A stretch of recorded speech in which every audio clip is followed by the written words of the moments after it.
मित्रांनो, आज सुट्टी आहे आणि त्याच्यामुळे आम्ही सुट्टीच्या दिवशी काहीतरी करत असतो। तर आज आम्ही गेलो होतो मेहंदी तोडायला। ही नॅचरल मेहंदी आहे, जी मेहंदी आपण बाजारामधून आणतो। मेहंदीची पावडर किंवा मेहंदीची कोनं तुम्ही बाजारमधून कधीतरी आणले असतील आणि त्याचा उपयोग हाताला मेहंदी लावण्यासाठी किंवा डोक्याला मेहंदीची पावडर भिजवून लावण्यासाठी केला असेल। तर उन्हाळ्यामध्ये आम्ही डोक्याला मेहंदी लावतो आणि बाजारातून आणलेल्या मेहंदीमध्ये अनेक प्रकारचे केमिकल्स असतात, त्यामुळे आम्ही ही मेहंदी तोडून आणतो आणि ती तोडून आणल्यानंतर त्याचे पानं काढले जातात। तर तोडून आणायला गेली तेव्हा खूप ऊन असल्यामुळे मी तो व्हिडिओ केला नाही आणि आता आम्ही ही मेहंदीची पानं काढत आहोत इथून झाडामधून, म्हणजे ज्या फांद्या तोडून आणल्या आहेत त्याच्यामधून मेहंदीची पानं वेगळी करत आहोत। तर आता ही मेहंदीची पानं तोडून झाली आहेत आणि याच्यापासून मी एक पेस्ट बनवणार आहे, जी मी डोक्याला लावणार आहे। तर आता आम्ही मेहंदीचे ही पानं आहेत बघा, हिरवीगार पानं आहेत। तर ही मेहंदीची पानं आता मिक्सरच्या भांड्यामध्ये मी बारीक करून घेत आहे आणि याची एक पेस्ट बनवत आहे, जी मला डोक्याला लावायची आहे। मेहंदी डोक्याला लावल्यामुळे डोकं थंड राहते आणि उन्हाळ्यामध्ये आपल्या डोक्याला घाम वगैरे येत असेल तर ते कमी होते, म्हणून मी त्याच्यासाठी ही पेस्ट बनवत आहे आणि डोक्याला लावणार आहे। तर आता ही पेस्ट बनवून झाली आहे, बघू शकता। तर ही पेस्ट कशी लावायची हे तुम्हाला माहीतच आहे, तुम्ही बाजारातून जी मेहंदी आणता ती भिजवून तुम्ही तुमच्या डोक्याला लावत असाल। तर मी आधी केस मोकळे करून घेत आहे आणि त्याच्यानंतर ही मेहंदी मी माझ्याच हाताने लावून घेत आहे। तर तुम्ही पण म्हणजे जर अशी मेहंदी पानाची मेहंदी लावली डोक्याला तर त्याच्यामुळे आपल्या डोक्याला काहीच साईड इफेक्ट होत नाही। जर आपण बाजारामधून जी मेहंदी घेऊन आणतो, पावडर घेऊन आणतो, त्याच्यामध्ये बऱ्याच प्रकारचे केमिकल वगैरे असतात आणि त्याच्यामुळे आपल्या डोक्याला साईड इफेक्ट होऊ शकतात। काही लोकांच्या डोक्याला पुरळ होतात आणि खाज वगैरे येते डोक्याला। मी कधीच विकृतीची मेहंदी लावत नाही। तर आता मी माझ्या डोक्याला मेहंदी लावत आहे।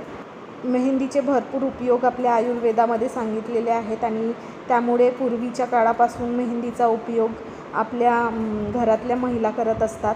केसांना लावायला, हातांना लावायला मेहंदीचा जास्तीत जास्त उपयोग होत असतो, पण मी मेहंदी डोक्याला लावायसाठी जास्ती याचा उपयोग करत असते। आपण आपल्या पद्धतीने लावू शकतो, कोणी लावून द्यायला असेल तर तुम्ही त्यांना पण लावून मागू शकता, पण आता मी माझ्याच हाताने लावत आहे कारण की या मेहंदीचा रंग हाताला लागणार आहे आणि त्याच्यामुळे कोणीही मला लावून द्यायला तयार झाले नाही। तर त्याच्यामुळे आणि मला व्हिडिओ पण बनवायचा होता, तर मी माझ्याच हाताने लावून घेत आहे। तर बघा, मी या पद्धतीने आता मेहंदी लावून घेत आहे डोक्याला। मेहंदीच्या पानावर मन झुलतंय ग जाईच्या पाकळ्या,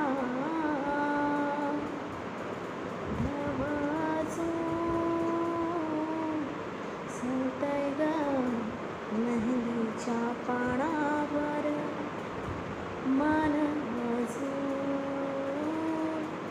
झुलतंय ग।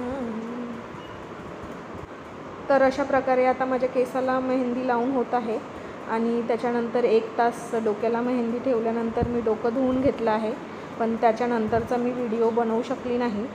तर अशा प्रकारे तुम्हीसुद्धा नॅचरल मेहंदी लावू शकता। आम्ही मेहंदीची खूप सारे झाडं लावली आहेत, ज्याच्यापासून आम्हाला मेहंदीची पानं मिळतात। तर अशी नॅचरल मेहंदी लावून आपण आपल्या केसांना छान मुलायम आणि चमकदार बनवू शकतो आणि डोक्यामध्ये थंड पण राहते, डोकं थंड पण राहते उन्हाळ्याच्या दिवसात। तर त्याच्यामुळे हे वापरलं पाहिजे उन्हाळ्यामध्ये, असं माझी आई म्हणते आणि त्याच्यामुळे मग आम्ही प्रत्येक उन्हाळ्यामध्ये ही नॅचरल मेहंदी डोक्याला लावतो। मी 12ही महिने मेहंदी लावत नाही, पण उन्हाळ्यात मला 4 ते 5 वेळा मेहंदी लावायला लागते डोक्यामध्ये। तर आता माझी मेहंदी लावून झाली आहे आणि माझे हात पण बऱ्यापैकी भरलेली आहेत। तर त्या हातांनासुद्धा मी तीच मेहंदी लावून घेतली, तळपायालासुद्धा लावून घेतली, कारण की त्याच्यामुळे आपल्या शरीरातली उष्णता निघते आणि मग लावल्यानंतर ती 5-10 मिनटं हातापायाला पण, तळहाताला आणि पायाला पण ठेवली आणि त्याच्यानंतर मी तुम्हाला रंग दाखवते कसा झाला आहे ते।